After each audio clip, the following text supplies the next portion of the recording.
to be perfectly honest, I've been trying to put off doing this video as much as I possibly can. Part of me had been debated doing an instant reaction outside Wembley, but then I thought, no, I was too angry. I was too, well, just distraught, really, just in shock, so to speak, at the result. Let's get this out of the way first. I've got no beef with Charlton fans. From what I saw of them yesterday, I thought they were very good. Their team fully deserves to win the game in the end. I think that, I'm not going to say Sunderland didn't try, but I think there was no spark. There was no flair going forward, and maybe that is down to pace. But as I've said to Pete countless times, you don't necessarily need football games to win pace. It helps, but we've won a lot of games this year because we have got technically better players. We beat Charlton earlier this season, for goodness sake, but I guess playoffs are just a completely different kettle of fish, aren't they? So, look, well done to Charlton. Be interesting to see how they do in the Championship.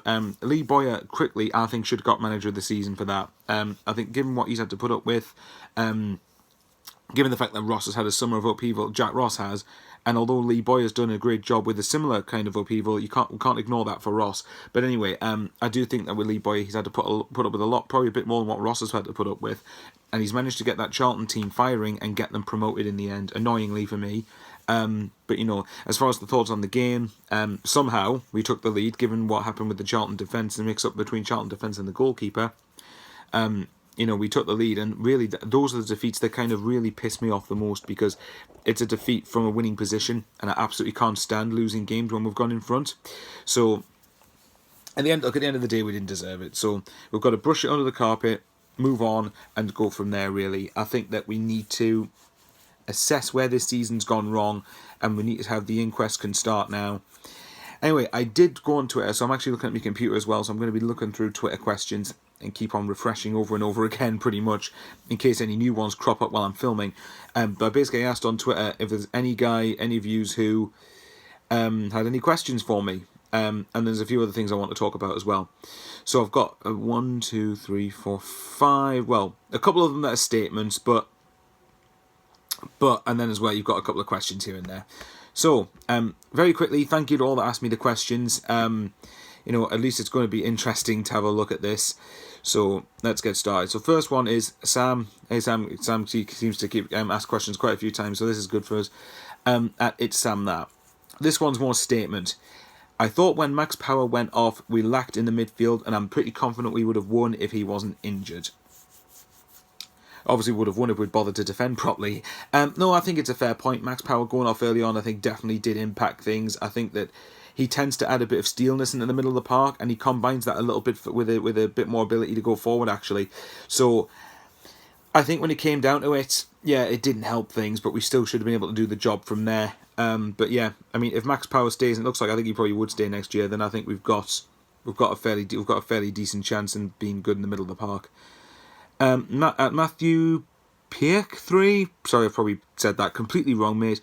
Players you'd keep in the lineup next year. Now, I was actually going to talk about this in the normal sort of part of the vlog, because there's a few I wanted to sort of go through the squad. But as he's kind of answered the question, it kills two birds with one stone, pretty much. Right, okay. Right, let's get Catamol, McGeady, and Power, and Oviedo out of the way straight away. Oviedo and Catamol, I'll be astonished if they were both at the club next year. I think that, obviously I know Ross, I think, wants to keep McGeady and Catamol, and I can't blame him for that. And I'll go on to McGeady in a moment, but I think that with the other two, certainly, the wages they're on, they're astronomical. They'll either leave the club permanently, or they will go out on loan to someone who is prepared to pay a big bulk of the wages. And that's the question, how do you find someone that's going to be prepared to do that? I mean, I don't know what they're on, but they must be on at least 40k a week, maybe even more. And for League One, that's far too high a standard. Now that we know they're in this league, shockingly, again, next year, and I'll get onto that later. But I think as far as I'm concerned, so them three are probably going to be off. I think McGeady's played his last game for Sunderland now. I'd be annoyed if he left, obviously, because I don't want to lose my best players. But at the same time, if he leaves respectfully, then I'll have less of an issue with it, because the fact that unlike Paddy McNair, unlike Joel who jumped ship at the first opportunity, he pretty much was prepared to stay in League One and give it a go for another season. So if McGeady somehow wants to stay, then fantastic, but I highly doubt that. I think he's just too good for this league. He really, really is, and I think he deserves to be playing at a higher level. So in terms of going through the team, right, McLaughlin, I think, yeah, I could see. Someone said, I think they said they'd be astonished if McLaughlin stayed. that they think that someone would go in for him. Might have been Sam, actually, but I could be wrong. I think McLaughlin would stay, but I've been wrong before. Reuter's obviously going, so I'm discounting him. Stryjek, I would think that if we can get him to a new deal, and I think we would probably try and promote. I would try and promote him to number 2 status next season, and I think then we would try and start to train him up, have him learn under McLaughlin, and who knows, maybe have him be a long-term replacement. But you never know. I mean, obviously we need a lot of training to get Stryjek up to that standard, though. Right, so fullbacks. Right, Matthews, I think is gone. I think just because of wages, and I think that we need to try and find someone who's probably got a bit more pace. 09, this is the interesting one. That I'm only classing 09 here as a right back. It looks like he's established as a right back now. I think this is one of the failings of Ross. I think that 09 has done well at right back when he's been filling in. But if we're really going to do anything next year, and by the way, next season my expectation is to win the league and try and win it comfortably at that. I think if we don't do that, then Ross is definitely going to go. I think 09, I'd like to see a natural right back there next season. I'd keep 09. I'd definitely keep 09. But I would want to see an actual natural fullback next season there. Let's see, Donald Love, get rid. Right, centre-backs. This is the area I think that in defence we need to strengthen the most. I think we get away with having the fullbacks we have, but we do need to go and sign some brick-house centre-backs, at least 2 of them for me, and try and actually have them who can actually defend properly, because the amount of goals that Sunderland have conceded this season through switching off defensively and through not doing jobs, not tracking players. I mean, look at the 2 Charlton goals yesterday. The first one was exactly because we didn't bother to track the man properly, and then the second one was we're just all over the place from a set piece. So, you know, and technically you can say both of them came from crosses into the box. You know, we need to have players who are going to really get their head on the ball. Basically, a League One version of the Allardyce Kone. That's kind of what we need. Now, Kone obviously isn't going to stay in League One. Obviously, we need to get him off the books as well. But I think when you look at the centre-backs we do have, Leuven's probably gone. I think Flanagan, Baldwin, Flanagan, Baldwin, Ozturk and Dunn. Dunn's probably going to go back to Burnley, to be honest. Although he did all right towards the very end of the normal league campaign, I don't think he did enough to impress me to want to keep him on again for next season. Ozturk, I think, got quite a bit of unfair stick at times throughout the season because I don't think he played that much, but you could say that probably is why. You could say that the standard of him probably is why he didn't play so much. I think that Ozturk, I think 2 of Ozturk, Flanagan and Baldwin I would keep for the squad, but I want to sign 2 better centre-backs. Then you look at fullback, Oviedo, I said before, probably off. I think if you have Human, James compete for left back, I think that's good enough. Right, midfield. Now I've talked about Catamol already. I would love to keep him, but I don't think he'll stay. Just because of wage, I think we just can't afford to keep him. Ledbetter, Power and McGeoch, I think you've got 3 very, very solid midfielders there. I think if you can build a good team around them lot, I wouldn't try and go 3 central midfielders, so for me that's too negative. I think you need to go and we need to start asserting our dominance onto other teams. I'm sick of us looking like, oh, well, what can this team do to us? No, what can we do to the opposition? At the end of the day, and this isn't arrogant, and I'm sorry it sounds arrogant, but I don't really care at this point, with Sunderland, we shouldn't be worrying about other teams next season. I'd keep them 3. I wouldn't start all of them together, obviously, but I would keep them 3 nonetheless. Wide players, I'm trying to think, there's any other mid-central midfielders. Honeyman, actually, this is another one, right? Oh, God. The amount of stick Honeyman gets to me is absolutely baffling. I think, yes, I'm getting sick of this. Oh, if you take out the work rate, no, you can't just forget the work rate. That's a massive part of what Honeyman is, and it's amazing how many people keep neglecting that side of a footballer. It's ridiculous. I think that would I have Honeyman in my starting 11 next year? No, I wouldn't. No, I wouldn't have him in my starting 11 next season. But I would have him around the club still. I think Honeyman's deserved that right at the very least to actually be around the club next year. I think it'd be good for the dressing room if he was there. I think he understands what the club's about. Would he be captain? No, probably not. I will agree with people on that. I think that it's a bit baffling why Ross made him captain, but he's got his reasons. I'd keep him there. Right, Gooch. Kind of lean on to the academy products. Gooch, at times, really frustrates the life out of me. He obviously didn't come on yesterday, but I do think that with Lyndon Gooch, there's a talented winger, right? But he needs to get more game intelligence, because the amount of times he tries to take people on is ridiculous. And the amount of times he tries to take on 3 people and ends up losing the ball makes me tear my hair out. I love Gooch. I love his attitude. I love the fact that he's obviously showing the right attitude and that he wants to play for us. But at the same time, he needs to learn. He's not Messi, he's not Ronaldo, and he definitely isn't anyone who's any remotely good. He's in League One, for God's sake. Use your teammates, that's what they're there for. If you're going to run at people with pace, you make damn sure you've got an end product and deliver a good cross into the box, and stop trying to take on more than what you can. Lewis Morgan, I wouldn't be against loaning him for another season, but I'd probably prefer somebody better. Pardon me. Now, in terms of, I know I'm missing people out, so apologies about that on all fronts. Benji Kimpioka is an interesting one. Sign the new deal. You know, if you want to stay, if you want to play, sign the new deal. What's stopping you? As far as strikers go, Kaz Sterling, obviously he'll be off. In terms of strikers, right, Wyke and Grigg, I think those two. Wyke, I think if you can get him into a bit of form, I think he could contribute into double figures next year if we can play it with strengths. Grigg, I'm sorry, right, if we do not find a system and do not find a way to utilise Will Grigg, a guy who's regularly got over 20 goals in League One, then what's the point? I'm done with football. What's the point in having him? This is where Ross does need to take responsibility. We need to go and actually really, you know, get the best out of Will Grigg. We've got a lethal finisher for League One there. If you can get him up to speed, get him up to match fitness, start fresh for next season, then, you know, we've got to. It's criminal if we don't. Apologies for the players I haven't mentioned, because no doubt there are some players that I haven't actually mentioned. Elliot Embleton, Ethan Robson, I'd keep the two of them, but those deals need to be tied down quickly. I don't know why on earth they're stalling and taking so long. Right, okay, I've rambled on enough for that question, but there you go. Someone called Ewan Wiley 1. Again, apologies if I've said that wrong. If you could pinpoint one reason for our failure to get promoted, what would it be? Most important factor? Some people would say letting Madja go, but I'm getting quite sick of that argument because Madja didn't show the desire to stay. So I think the club were right to get rid of him, to be honest. I would say probably the point. I think we bottled it, to be honest. I think the point from when we beat Rochdale, we were in a massively strong position to get into the top two, and really we should have capitalised on that. I think that Coventry defeat really actually did set us back. I don't know what it shouldn't have done, by the way, but it really did set us back in terms of, you know, going out and doing the job again. I mean, we beat Doncaster afterwards and looked pretty good. It was a much more basics performance.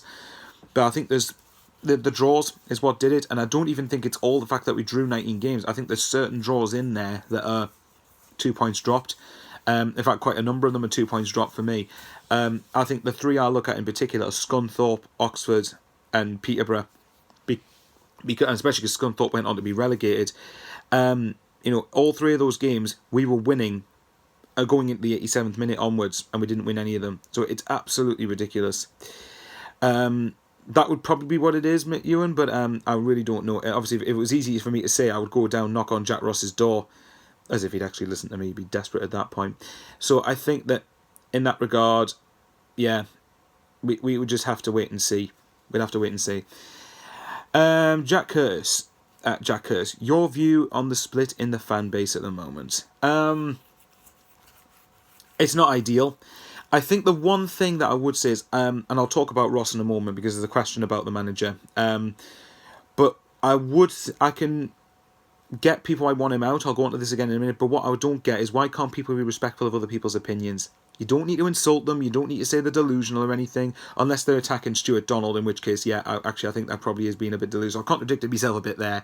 But, yeah, no, I think I suppose that's bound to happen. We've just lost a playoff final, and the mood's going to be very low for the next coming weeks. What happens in the transfer window is key. I think we need to have a very good transfer window, and hopefully we'll go again next year. I think this can be mended if we do well next year. Right, Ryan Close.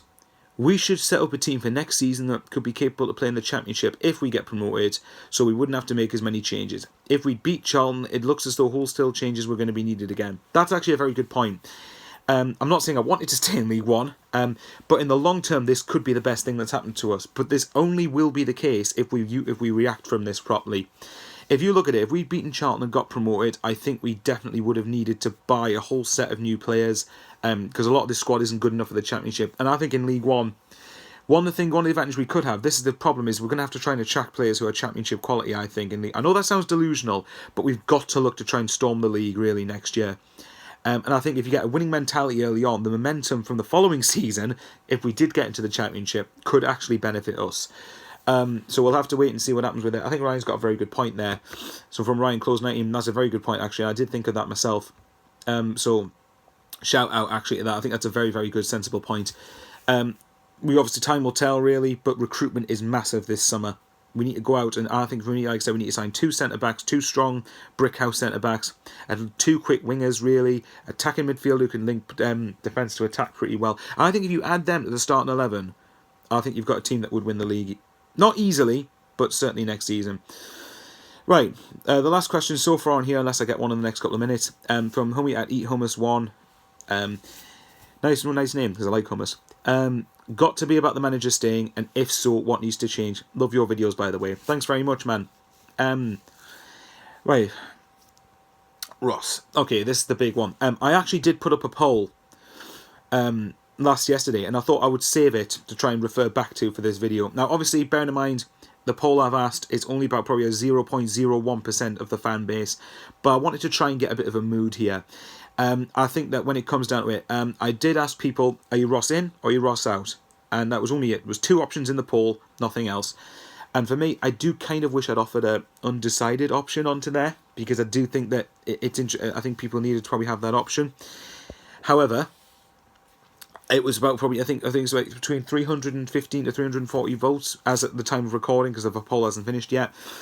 And it was very, very even, actually. I think it was something like 51% or 52% in and 49% out. Whatever the figure was, it was very, very tight. It was very, very even split. For me, with Ross, I'm still Ross in, just about, mind, but I'm still Ross in, because I think he needs to have a summer to try and add the key components to finish a team that would really do well next year. Now, obviously, yes, people can say, oh, that should have happened this year, but this season's gone. We're not talking about this season. We're talking about next season specifically. I think Ross needs to have time to do that. However, he's on borrowed time for me to a point, because I think if Ross needs to have a good summer in the market, and he needs to start next season. I think I'd give him 10 games next season, and if we're not either in the top 2, top of the league, or looking like we're going to finish there, then I'd get rid of him. As for what needs to change, one of the big things, I think the mentality needs to change. I think we need to go out there and act like we are the big club in League One next year. And don't forget, you're going to have Portsmouth, who are going to be up there. Burton are going to be up there. Ipswich could be up there. I mean, Bolton will start with a -12 to points deduction unless something changes. But Bolton could challenge up there. Rotherham will be up there. You know, and one of the teams coming up, like Lincoln, Bury, MK Dons, or Tranmere, one of them could challenge for it. You never know. Luton did it this year, so I don't think it'd be quite as competitive as it was this year. It's not an excuse, obviously, but again, we shouldn't be worrying about other teams. We should be thinking, no, come on, we're confident of going out and getting the players that will get us promotion. Not just get a promotion, but storm the league and be comfortable winners at that. You know, I'm getting sick of the worrying about other teams. I want other teams to start worrying about us. The mentality of, no, come on, we're Sunderland and we know we are going to get promoted next year. I want a certain level of arrogance next season. Obviously, still be quite humble at the same time if you're in victory, if you get them. But I think the mentality needs to change. And I think we seriously need to look at what we've got in the market. We need to look at what we need and just go out and get it. Stop messing around. Stop delaying. Stop stalling. Just go out and get what you need. Get it early, get them done, because at least now we can start looking at recruitment and then start to get on as good as possible for next season. Like I said with Ross, it's just going to be a case of he is kind of on borrowed time, and I do kind of understand that, you know, people are rightly frustrated because we've just lost a playoff final, and really in a game where we were winning as well. We should really be winning that game. We didn't deserve to, obviously, but really it's an embarrassment not to have done. But next year, I think that we seriously need to get our act together and go and get what we need. And the last thing I'll end the video on is, if you are turning on Stuart Donald, I'm sorry, that's just moronic. Everyone is going to... I mean, I've seen a couple of delusional Newcastle fans going, oh, is Donald still the best thing since sliced bread? Context. You're not seeing the context of it, but never mind. You know, yes, I would say that Donald is still very highly regarded in Sunderland, because people have to look at where the club was last summer. They have to look at the mood around the place, the debt we were in. And yeah, we're not in a financially great situation. Now, of course we won't be. We're in League One next season. But at the same time, yeah, I'm sorry. You know, if people are really going to be, you know, criticising Stuart Donald and turning on him, then I'm done with football. Seriously. You know, I can't get how you can turn on him. And it'd be interesting when he goes on the Roker Report podcast in the next coming days to see what he actually comes out with. If people are attacking Stuart Donald, get the hell off Twitter. Seriously. Right, guys, I'll love yous and leave yous there. I might do videos in the coming days reacting to what happens. I've tried to be as good as I can here. Thank you to all who have asked me the questions. Well done to Charlton, fully deserved. Good luck in the Championship next year, and hopefully we'll be alright next season. But we do need to start well, and hopefully we will win the league next year and look comfortably like doing it, or at least comfortably in the top 2. See you later.